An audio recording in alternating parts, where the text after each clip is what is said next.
कि वो अब इस दुनिया में नहीं रही। बिस्मिल्लाहिर्रहमानिर्रहीम। अस्सलामुअलैकुम वरहमतुल्लाहि वबरकातुहू। मेरी प्यारी यूट्यूब फैमिली, आज का दिन मेरे लिए बहुत ज़्यादा इमोशनल होता है और आज की वीडियो भी बहुत इमोशनल होने वाली है क्योंकि आज के दिन मेरी मम्मी की डेथ हुई। मैं आपको स्क्रीन पर दिखा देती हूँ। ये मेरी मम्मी है जिनका नाम प्रेमवती है और इनकी डेथ हुई थी 30 मई 2014 को और आज वही तारीख है 30 मई 2026, जिसका मतलब है आज मेरी मम्मी की डेथ को तकरीबन 12 साल पूरे हो चुके हैं और आज उनकी 12वीं बरसी है। और जब मेरी मम्मी इस दुनिया से गई थी उस टाइम मैं हिंदू ही थी, मैं अपनी फैमिली के साथ ही रहती थी, लेकिन उसके बाद से मेरी लाइफ में बहुत कुछ बदल चुका है।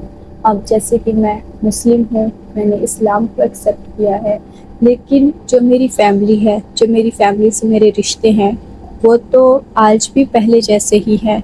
मेरे दिल में मेरी माँ की याद हमेशा जिंदा रहेगी क्योंकि सच में मेरी मम्मी ने अपनी ज़िंदगी में बहुत सारी तकलीफ़ों को झेला, बहुत दुख झेला और आखिरी सांस में भी वो बहुत बड़ी बीमारी से लड़ती रही। और आज भी मुझे वो टाइम सच में बहुत याद आता है, बहुत रुलाता भी है कि आखिरी टाइम में भी मैं अपनी माँ के साथ नहीं थी, मैं उनका अच्छे से ख्याल नहीं रख पाई। अब जैसे कि मैं आपको बताती हूँ, मेरी जब मम्मी की डेथ हुई थी उस टाइम मैं तकरीबन 10-12 साल की थी।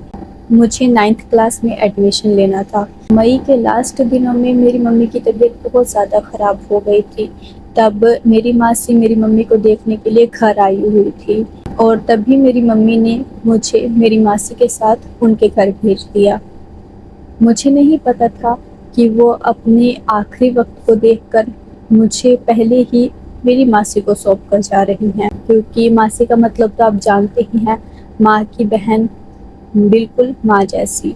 मेरी मासी भी बहुत अच्छी हैं, बहुत अच्छे से उन्होंने मेरा ख्याल रखा, लेकिन वही चीज़ है, माँ की कमी कोई पूरी नहीं कर सकता। मैं तो अपनी मासी के साथ उनके घर चली गई थी, लेकिन पीछे से मेरी मम्मी की तबीयत बहुत ज़्यादा बिगड़ गई और फिर उनको हॉस्पिटल में दिखाया। पहले नॉर्मली गांव से इलाज चलता था डॉक्टर से, लेकिन फिर जब ज़्यादा ख़राब हो गई तबीयत फिर उनको शहर ले जाया गया, जैसे कि जो शहर पड़ता है हमारा यमुनानगर, वहाँ पर बड़े हॉस्पिटल में दिखाया गया। वहाँ भी जब डॉक्टरों ने जवाब दे दिया कि हम नहीं ठीक कर सकते हैं, उनको चंडीगढ़ रेफ़र कर दिया। आप सब अगर जानते हो, चंडीगढ़ में एक बहुत बड़ा हॉस्पिटल है पीजीआई के नाम से, तो वहाँ पर भी बहुत ज़्यादा जब इमरजेंसी केस होता है तभी पेशेंट को रेफ़र किया जाता है। और मेरी मम्मी की तबीयत बहुत ज़्यादा ख़राब हो चुकी थी, तभी उनको पीजीआई रेफ़र कर दिया गया। जैसे कि सुबह के टाइम मेरी मम्मी को लेकर जा रहे थे, एम्बुलेंस में ही हॉस्पिटल से लेकर गए थे, तो मेरी मम्मी के साथ उस टाइम मेरे मामा थे, मेरे चाचा का लड़का था और मेरी बड़े वाली सिस्टर थी। और अब जैसे कि मैं तो अपनी मासी के घर पे थी, लेकिन वही चीज़ है, मेरी मम्मी मुझे बहुत ज़्यादा प्यार करती थी। तब मेरी मम्मी ने बोला उनको, मेरी बहन को, कि रेखा को बुला दो, रेखा को बुला दो। तब मेरी बहन ने मेरी मासी के पास फ़ोन किया और बोला कि हम अब मम्मी को लेके हॉस्पिटल लेकर जा रहे हैं चंडीगढ़, आप रास्ते में आकर मिल जाना, रेखा को ले आना, मम्मी रेखा को देखना चाहती है। फिर ही मेरी मासी मुझे लेकर आई थी और सच में उस टाइम मेरी हालत बहुत ज़्यादा बुरी हो गई थी क्योंकि मेरा बहुत रोना निकल रहा था। मुझे सच में अपनी मम्मी की हालत देखी भी नहीं जा रही थी। उनको एम्बुलेंस में स्ट्रेचर पर लेटाया हुआ था और उनको ग्लूकोज लग रही थी और सच में उस टाइम उनको देखकर मैं बहुत ज़्यादा मुझे रोना आ रहा था। मैं सच में यही दुआ कर रही थी कि बस कैसे भी करके मेरी मम्मी ठीक हो जाए, क्योंकि सच में मैं कभी भी अपनी मम्मी के बिना नहीं रही हूँ। जब मैं छोटी सी थी, मुझे 8वीं क्लास तक स्कूल छोड़ने पे मेरी मम्मी ही जाती थी और मैंने कभी सोचा भी नहीं था कि हाँ, मैं अपनी मम्मी के बिना कैसे रहूँगी। मेरी मम्मी भी मुझे बहुत ज़्यादा प्यार करती थी, तभी उन्होंने अपनी आखिरी सांस में भी मुझे देखना चाहा कि हाँ रेखा को बुला दो, उसे देखना है।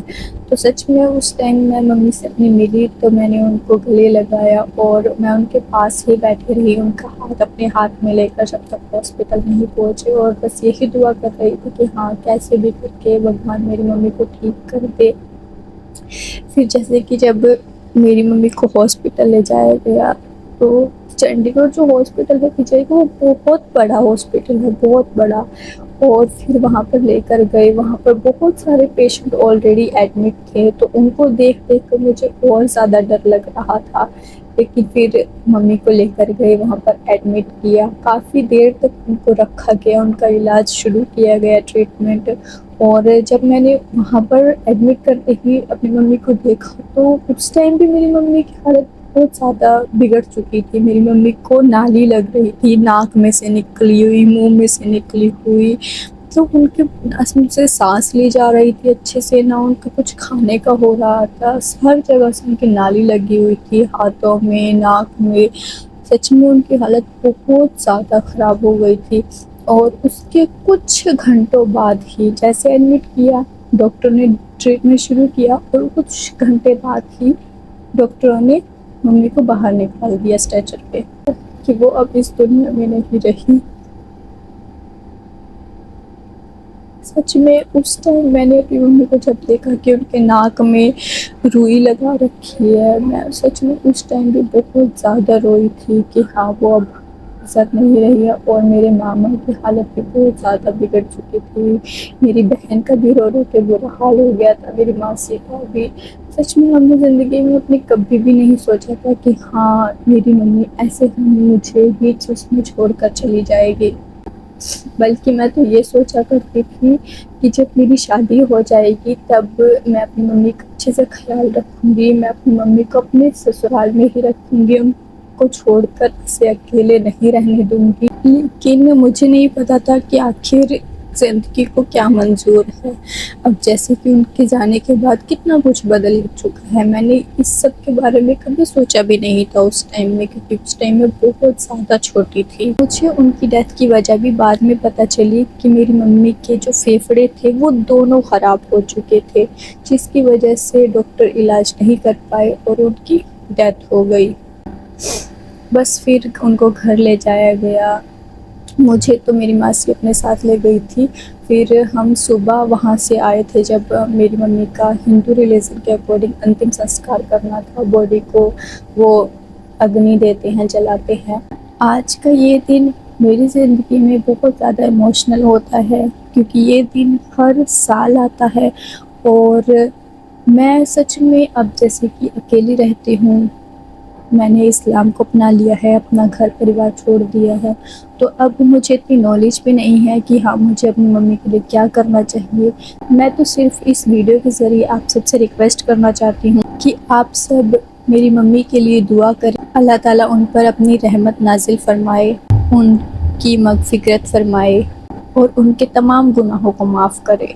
इससे ज़्यादा मैं और कुछ तो नहीं कर सकती। जैसे कि हमारे घर पे, जब मैं अपने घर पे रहती थी तो हर साल जो पंडित जी होते हैं उनको बुलाया जाता है, हवन वगैरह कराते हैं, फिर उनको खाना खिलाते हैं, जो भी दान देने की चीज़ होती है वो उनको दान देते हैं, गाय को रोटी वगैरह खिलाते हैं। ये सारी चीज़ें अभी भी करते होंगे घर पर, आज भी किया होगा मेरी बहन ने, भाई ने, कि हाँ उनके नाम की रोटी निकाल कर गाय को दी या फिर पंडित वगैरह बुलाया होगा। लेकिन अब जैसे कि मैं तो यहाँ पर रहती हूँ तो मुझे तो इतना नहीं पता है कि मुझे क्या करना चाहिए। लेकिन आप सब मुझे कमेंट करके ज़रूर बताना कि आखिर मुझे उनके, अपनी मम्मी के लिए क्या करना चाहिए। दुआएं ही कर सकते हैं हम, अब जैसे कि हर नमाज में अपनी मम्मी के लिए दुआ करना।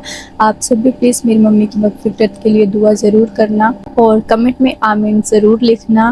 मैं तो अपनी मम्मी के लिए दुआ करूँगी ही इंशाल्लाह, और आप सब के लिए भी दुआ करती हूँ कि अल्लाह हर किसी के वालिदैन को हमेशा सलामत रखे, उनको अच्छी सेहत, खुशियाँ और लंबी उम्र अता फ़रमाए। इसके साथ ही आज की वीडियो का एंड कर रही हूँ। आप सब अपना ख्याल रखिए, खुश रहिए और दुआओं में याद रखिएगा। अल्लाह हाफ़िज़।